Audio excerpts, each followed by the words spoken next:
Alors, petite vidéo. Je sais pas trop par où commencer. Du coup, je vais essayer de faire simple, mais je vous promets rien parce que j'ai toujours tendance à partir un peu. Voilà. Ça va faire un petit moment que je suis au chômage. Euh, Ça va faire 3 ans. Bon, pendant ces 3 ans, j'ai fait plusieurs petits emplois, mais c'était que des des CDD ou des emplois à mi-temps, etc. Donc rien de très concluant. Je savais pas trop où j'en étais d'un point de vue professionnel, personnel, etc. Et du coup, plutôt que de rester entre guillemets sans rien faire, même si je trouvais toujours de quoi m'occuper, je me suis dit, je vais partir en Australie, histoire de changer d'air, de voir autre chose. Et donc, je suis partie pendant 3 mois chez ma meilleure amie qui vit à Melbourne. Ma meilleure amie m'a dit, écoute, à Melbourne, ils adorent le café, mais vraiment, ils ont une culture pour le café, un amour pour le café, t'as même pas idée. Je fais ok, sauf que moi, j'aime pas le café de base. Mais je me suis dit, je vais quand même tenter, tu vois, genre, t'es à l'autre bout du monde, vas-y, tente des trucs de nouveau. Bon, bah, rien de fou, parce que ça, on parle de café là quand même, hein, mais tente quelque chose de nouveau, vas-y, sors de ta zone de confort, t'es là pour ça, voilà. Euh, et donc j'ai essayé le café et je suis tombée amoureuse du café. Vraiment, genre, il faut savoir qu'en France, on commence à avoir un savoir-faire sur le café. À Melbourne, ça fait longtemps qu'ils y sont. Donc ça n'a strictement rien à voir.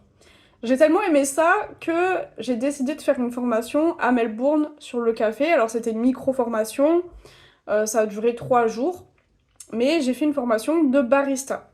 Mais c'était plus comme ça à la base. C'était vraiment en mode, vas-y, j'aime le café, je suis là, j'ai rien à perdre, fais une formation, ça te coûtera rien. Enfin, si, ça coûte quand même des sous, mais je veux dire, au pire, ça te plaît pas, mais au moins t'auras une idée de si ça te plaît ou pas. Voilà. Donc je fais cette formation. Et, attendez, et il se trouve que, après avoir fait cette formation, enfin, donc sur ces 3 jours, à chaque fois que je venais pour faire cette formation, tous les jours, c'était genre un truc de fou. Genre, j'étais là, j'ai dit, mais dans ma tête, c'est trop ça, c'est ce que je veux faire. C'est vraiment, ça m'a juste conforté dans l'idée de ce que je voulais faire. Et ça m'a révélé un truc, genre en mode parole de parole du Seigneur, ou je sais pas, bon, non, non, je déconne.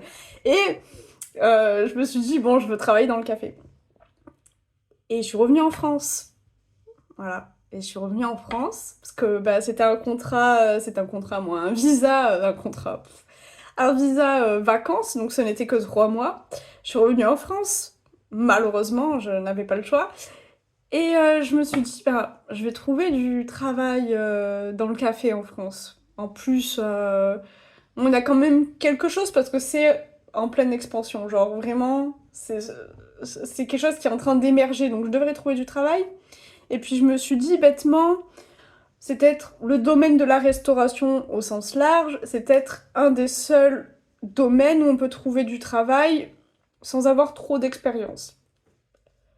Que ne fut pas ma surprise et ma grande déception de voir que, en fait, non que nenni, même pour faire barista, il faut que vous ayez 15 ans d'études, 15 ans d'expérience en tant que barista. C'est même pour ça, il faut que vous ayez déjà 15 ans d'expérience avant de commencer, en fait. Et moi, je suis, mais en fait, comme ça, on va pas s'en sortir. Ça va être très compliqué. Et donc, qu'est-ce que j'ai fait? Ce que j'ai eu la bonne idée de faire, j'ai demandé à Pôle emploi de me payer une formation, parce que j'ai trouvé des formations de barista, parce que oui, c'est en pleine expansion, encore une fois. Et donc, il y a des formations qui peuvent être faites avec de vraies compétences, certifiantes en plus, donc c'est pas juste une formation comme ça, c'est certifié, il y a un test à la fin, on est noté, nanani, nanana, on a un petit diplôme, bon voilà. Et donc je demande à Pôle emploi pour cette formation. Alors il faut savoir que avant que je demande pour barista, j'avais déjà fait d'autres demandes de formation, plus dans le domaine où j'étais déjà, pour gagner en compétences et pour réussir à élargir un peu, pour trouver plus facilement un travail. Et on m'avait dit, alors là, en fait, on n'a pas les fonds, donc essayez l'année prochaine, parce que j'avais fait une demande en décembre, fin d'année, quoi. C'était peut-être pas décembre, mais c'était en fin d'année. L'année suivante, je demande, on me dit, non, mais il faut que vous fassiez une lettre de motivation. Je n'avais pas eu le temps de faire ma lettre de motivation, qu'on avait déjà clôturé mon dossier. C'est-à-dire que j'ai eu la personne, donc ma conseillère Pôle emploi, je l'ai eu au téléphone. Et 2 jours plus tard, mon dossier était clos, alors qu'elle m'avait dit qu'il fallait que je fasse une lettre de motivation. Et que je me suis dit, je la fais. Alors, en 2 jours, oui, mais il faut quand même me laisser le temps de me pencher dessus pour que je puisse savoir quoi mettre dans ma lettre de motivation, parce que je voulais faire les choses bien. Mais on m'a pas laissé le temps, on m'a clôturé mon truc. Je suis ok, très bien. Donc, ça, c'était bien avant que je veuille devenir barista, 1 an ou 2 avant ça. Et on m'avait déjà refusé des formations. Je vous dis ça, c'est pas pour rien. Je fais ma demande de formation et elle me dit, donc il va falloir faire une lettre de motivation. Ça n'avait pas changé. Et elle m'a dit, en plus, qu'il fallait que je fasse 2 semaines d'insertion dans un café pour voir, juste en observation, pour voir si ça allait vraiment me plaire. Que je sois sûre qu'on ne me paye pas la formation pour rien. Donc du coup, ma demande de formation, entre guillemets, a été encore refusée parce qu'il fallait que je fasse mes 2 semaines d'insertion. Moi, je me suis dit, ok, donc déjà de base, il fallait faire qu'une lettre de motivation, maintenant il faut faire 2 semaines d'insertion. En soi, bon, pourquoi pas, il faut leur prouver qu'on est motivé, qu'ils payent pas des formations à tout le monde et pour n'importe quoi, n'importe quelle raison. Ok, pas de souci. Jusque-là, tout va bien. Il se trouve que entre temps, je finis par trouver un emploi dans un café. Sauf que c'est qu'un 25 heures et que c'est pas un café de spécialité. C'est un bon café, mais c'est pas un café de spécialité non plus. Ce qui fait que si je veux travailler vraiment dans le domaine du café, genre vraiment où il y a que ça et il y a une vraie méthode, un vrai savoir-faire, etc. euh, il me faut plus de connaissances, il me faut plus de... Voilà, il me faut plus de connaissances, que j'ai plus de savoir-faire moi-même et donc que je fasse une formation. Voilà, puisque les gens ne veulent plus vous engager sur votre bonne volonté, ça y est, ça n'existe plus depuis très longtemps, mais soit, ok. Je fais ma demande de formation via Pôle emploi et je fais une belle lettre de motivation. Vraiment, genre, la belle lettre de motivation. Et dans ma lettre de motivation, je mets que ça fait donc 6 mois que je travaille dans ce café, mais que malheureusement, je ne suis qu'en 25 heures pour que je puisse trouver un 35 heures. Donc du coup, je suis toujours inscrite au chômage, hein, voilà.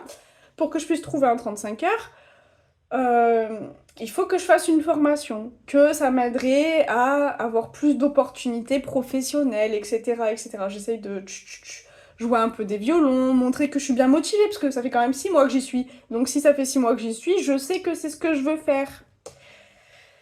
Et donc je fais ma demande, je lance ma demande. Et puis alors là, ma demande n'a pas été refusée tout de suite. Elle a été refusée, mais elle n'a pas été refusée tout de suite. Donc moi j'ai eu un peu d'espoir dans un premier temps. Je me suis dit, bon, elle n'a pas été refusée tout de suite, donc t'as peut-être une chance, tu vois.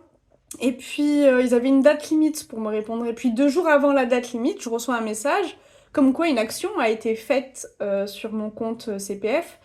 Oui, parce que mon compte CPF payait une partie et Pôle emploi n'avait plus qu'à compléter. Mais même compléter, non, ce n'est pas grave, ils ont refusé ma demande de formation.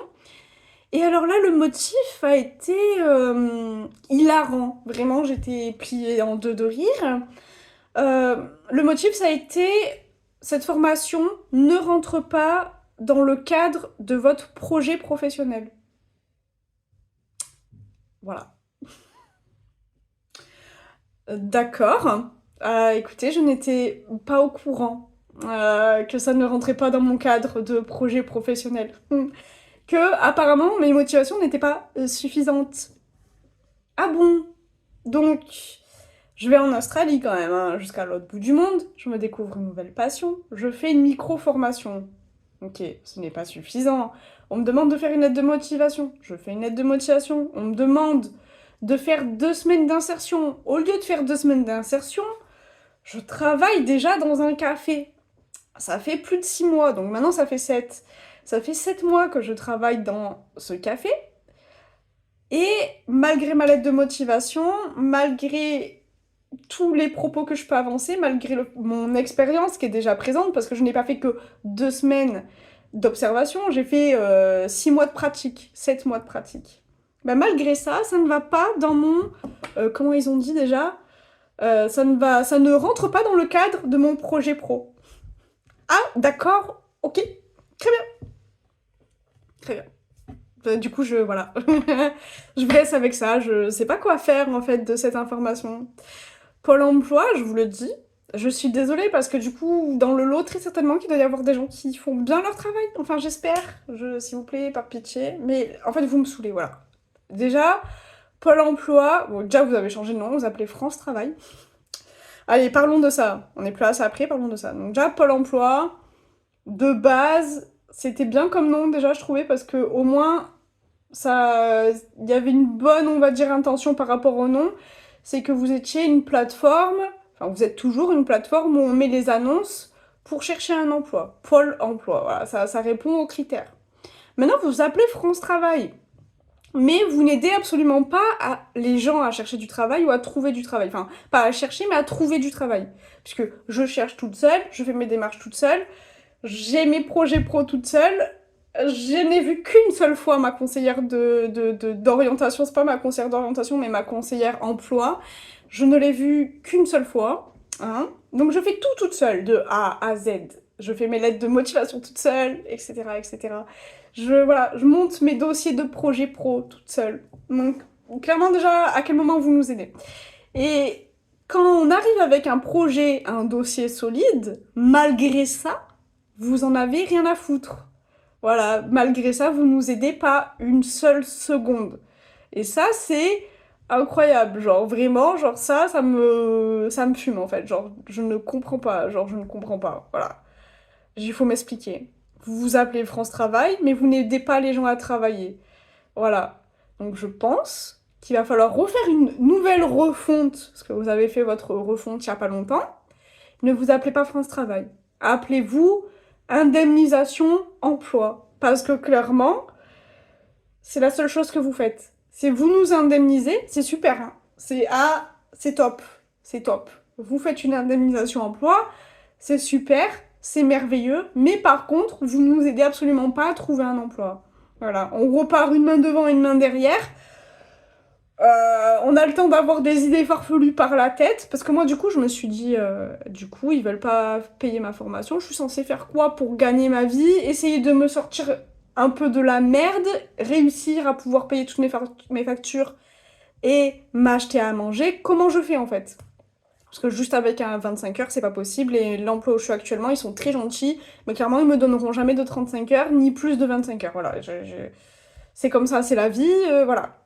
Et ben voilà. Du coup, je me suis dit, là j'ai repensé à un truc, autre chose encore, différent. J'ai repensé à notre très cher président Monsieur Macron qui avait conseillé il y a fort longtemps que en traversant la rue, on pouvait trouver du travail.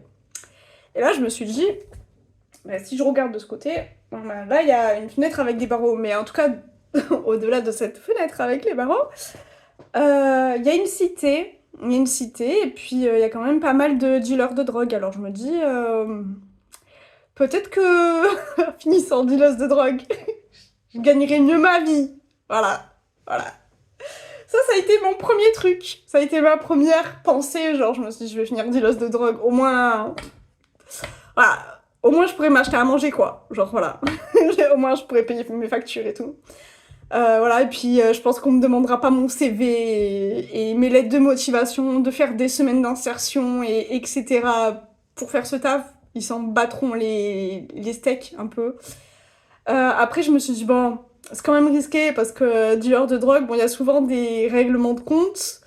Et puis, on a plus de risques de finir en prison en étant dealer de drogue qu'en étant un criminel lambda qui tue des gens ou qui viole des femmes, ou etc. Donc, je me dis, je vais pas faire dealer de drogue parce que bon, déjà, je suis contre la drogue. Et puis, j'ai pas envie de finir en prison bêtement. Et puis là, je me suis dit, j'ai eu une autre idée. Je me dis, et pourquoi pas, mais une idée qui m'a vraiment traversé l'esprit, hein, dites-vous, là, pour le coup, hein, genre, je me dis, pourquoi pas me prostituer? Pourquoi pas? Non mais, voilà, dites-moi, genre, vraiment, dites-moi, pourquoi pas me prostituer? Parce que là, au moins, je ferais un truc, il y a de l'offre et de la demande. Et je gagnerais peut-être bien ma vie, genre. Peut-être mieux ma vie, je sais pas. Je sais pas, je sais pas. Du coup, Pôle emploi, enfin, France Travail, pardon, France Indemnisation Emploi, ou je sais pas comment on doit vous appeler, changez vous-même d'orientation professionnelle, puisque clairement, là, c'est pas... vous servez à pas grand-chose à part nous indemniser, ce qui est déjà, comme j'ai dit, pas mal, mais clairement, c'est tout. Voilà. Et Monsieur Macron, si vous voyez cette vidéo, je pense pas, mais sait-on jamais, est-ce qu'on peut aider les gens à travailler en France? Genre, non, parce que, je sais pas, aidez-nous. Aidez-nous à ce qu'on puisse réaliser nos projets professionnels, que, voilà, et pas que par la parole, et pas que, oui, mais on va mettre ça en place, mais en fait, il n'y a rien qui est fait concrètement. Je sais pas, voilà. Après, faut pas vous étonner si vous vous retrouvez avec un tas de dealers sur les bras et des gens qui font des métiers sous le manteau comme ça, parce que, et bah, des fois, on n'a pas le choix, hein. Voilà, des fois, on n'a pas le choix, des fois, c'est la vie qui nous pousse à aller dans cette direction. Et s'il y a rien qui est fait pour nous en sortir de la merde, faut pas s'étonner. Voilà. Donc, ben, je vais vous laisser sur ça. Je vais réellement réfléchir à mon projet pro, savoir ce qu'il en est, sachant que j'ai envoyé un message à ma conseillère Pôle emploi. Ah oui, mort de rire. J'ai envoyé un message à ma conseillère Pôle emploi parce que je voulais prendre rendez-vous avec elle pour parler de mon projet pro, puisque mon projet pro, apparemment, c'était pas... ça n'allait pas. Donc, de même, c'est eux qui décident ce qui va ou ce qui ne va pas. J'ai voulu prendre rendez-vous avec elle, donc je clique sur les petits boutons prendre rendez-vous et tout, et il y a plusieurs propositions, et ben pour toutes les propositions qu'il y a, il n'y avait aucun rendez-vous de disponible. Ni dans une semaine, 2 semaines, un mois, 6 mois, il n'y avait aucun. Voilà. Aucun rendez-vous de disponible. Donc, si j'ai envie de prendre rendez-vous avec ma conseillère Pôle emploi pour parler de mon futur, quoi, et ben je ne peux pas. Voilà. C'est super. Et voilà. Malheureusement pour moi, c'est très compliqué d'aller dans d'autres pays pour travailler. Sinon, je le ferais. Sinon, je partirais de France, en fait. Si je pouvais, je le ferais. Pour avoir une chance d'avoir une meilleure vie. Parce que là, ça commence à me gonfler. Hein, voilà. Sur ce, bonne journée à vous et à la prochaine. Si jamais j'ai un jour cette formation ou une carrière dans le café, je vous dirai. Voilà.